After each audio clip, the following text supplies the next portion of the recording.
Okay, when it comes to creating an inclusive learning environment, let us first of all talk about some of the challenges that could limit this from happening. One is that in a classroom, you have a wide range of learners with different backgrounds, with diverse learning needs and diverse learning abilities.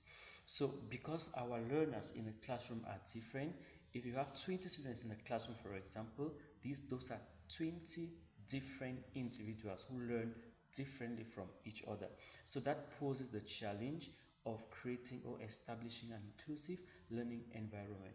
Another challenge to establishing an inclusive learning environment that I've experienced is the existence of biases. Both students and teachers have innate biases. Some we are conscious of and some we are not conscious about. And these innate biases could actually prevent us from creating inclusive learning environments. Another challenge to creating inclusive learning environments is limited resources. For example, you could have a lesson that you want to teach, but because of the unavailability of certain resources, you cannot make the lesson as inclusive or the class as inclusive as you would have loved it to be. What are some of the strategies that we can implement to make our classroom inclusive regardless of these challenges?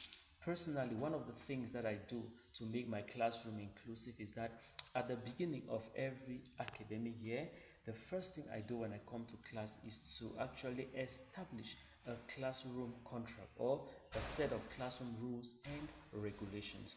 And during the establishment of these classroom rules and regulations, one of the things I emphasize is that each learner is unique and that each learner actually deserves to be respected and has the right to speak in my class. The reason I do that is to bring my students to the consciousness that we as individuals we are unique and that we should be respected regardless of the differences that exist between us.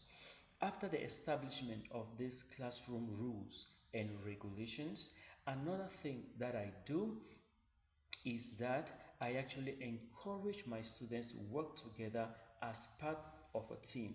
And then when it comes to my part as a teacher, during the preparation of my lesson, I take into consideration the type of students that I have. I take into consideration the fact that there are many of them and that they have diverse learning needs and abilities. So during the preparation of my lesson, I do my best to include multiple representation.